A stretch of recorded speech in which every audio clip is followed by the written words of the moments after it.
এরপরে আরও অভিযোগ জানা যাবে, ভয়ে লোকেরা বলতো না, বহু লোক ডিপ্রাইভ হয়েছে, অত্যাচারিত হয়েছে, পুরো ফিল্ম ইন্ডাস্ট্রিকে এরা শুষে খেয়েছে। তো সেই জন্য যারা এখনও কমপ্লেন করার সাহস পাননি তারা কমপ্লেন করুন, লোকে তো জানুক কত অত্যাচারী ছিল এরা, ক্ষমতার কত দুরুপযোগ দুর্ব্যবহার করেছে। তাকে ছুড়ে মারার জন্য ফ্রেশ ড্রিম আনা হয়েছিল একেবারে তাকে, কিন্তু দুর্ভাগ্যবশত তাকে আগে নিয়ে চলে যাওয়া হয়েছে একেবারে বিক্ষোভের সামনে পড়ে। হরিণঘাটার ডিমের দাম বাড়াতে হবে আমাদের, ক্রাইসিস শুরু হয়ে গেছে ডিমের। লোকেরা ফ্রিতে ডিম খাওয়াচ্ছে টিএমসি নেতাদের, আর সেই জন্য ডিমের ক্রাইসিস হয়েছে, সাধারণ লোক ডিম পাচ্ছেন না। মানুষের রাগ আর যেটা উগরে দেওয়ার রাস্তা, তাকে আহত না করে কিভাবে করা যায়, ভালো ব্যবস্থা বার করেছেন। মানুষ আইন হাতে না তুললে নিয়ে নিজের ক্ষোভ প্রকাশ করছেন। কলকাতা পৌরসভায় পদত্যাগ কাণ্ডে জল্পনা তুঙ্গে, কারোর পদত্যাগ গৃহীত হয়নি বলেই পৌরসভা সূত্রের খবর। তারক সিং এর পদত্যাগ গ্রহণ হয়নি, পুর কমিশনার জানিয়েছেন। মেয়র নিজের পদত্যাগ নিয়েও দোয়াশা রেখেছেন।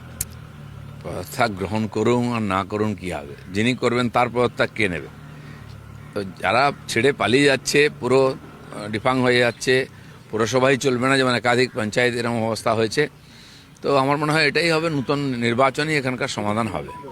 শওকতের খোঁজে তল্লাশি চলেছে রাতভর, মানে এইভাবে মানে শওকতের মতো এরকম বহু নেতা আন্ডারগ্রাউন্ড হয়ে গেছেন, পালিয়ে গেছেন অন্য রাজ্যে। তারা যে অপরাধ করেছে তার সাজা তো পেতেই হবে। সে ভারতবর্ষে যেখানে থাকবে বা বাংলাদেশ গেলেও বাঁচার রাস্তা নেই।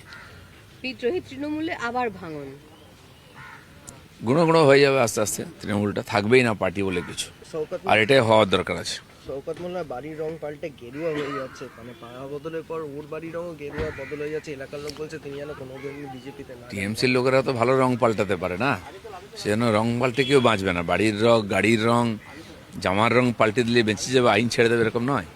ফিরহাদ হাকিমের বাড়িতে সিআইডি সহিজাল কাণ্ডে তদন্তে গেছেন, এমনটাই জানা যাচ্ছে। ঠিক আছে, বহু কমপ্লেন এসছে অনেকের নামে, তদন্ত হোক। যেখানে যদি কেউ দোষী সাব্যস্ত হয়, তথ্য পাওয়া যায়, আইন তখন তার ব্যবস্থা করবে। বিরোধী দলের বৈঠকে মমতা প্রসঙ্গ পরামর্শদাতা নয়, মমতাকে নেতৃত্বে রাখতে হবে। হোয়াটসঅ্যাপ গ্রুপ করা হচ্ছে বিধায়কদের মধ্যে, এটা দেখুন এসব ড্রামা বেশ কিছুদিন চলবে। এখন খবর একঘেয়েমি হয়ে গেছিল, বিজেপি সরকার ভালো কাজ করছে, অনেক কাজ করছে, কাজের কথা প্রচার হচ্ছিল, টিএমসিগুলোকে ভুলে গেছিল। কদিন টিএমসির নাটক দেখুন আপনারা। বিরোধী দল গঠনের পর মমতার ফোন বিক্ষুব্ধ একাধিক বিধায়কদের কাছ থেকে ফোন আসে মমতার। একাধিক বিধায়কদের দাবি তারা মমতার সঙ্গেই থাকতে চান। তৃণমূলের সঙ্গে সৎসঙ্গ নিয়ে বেশ কিছু বিধায়কের মতানৈক্য থাকলেও দলনেত্রী হিসাবে মমতা বন্দ্যোপাধ্যায়কে তারা চাইছেন। এইসব ড্রামা বেশ কিছুদিন চলবে। ওরা আসলে দিশেহারা কোথায় যাবে, পার্টিটা থাকবে কিনা আদৌ, নিজের পিঠ বাঁচাবার জন্য, নিজের ভবিষ্যৎ ঠিক করার জন্য এডাল ওডাল করছেন। একটু জলটা পরিষ্কার হতে দিন, সব ঠিক হয়ে যাবে।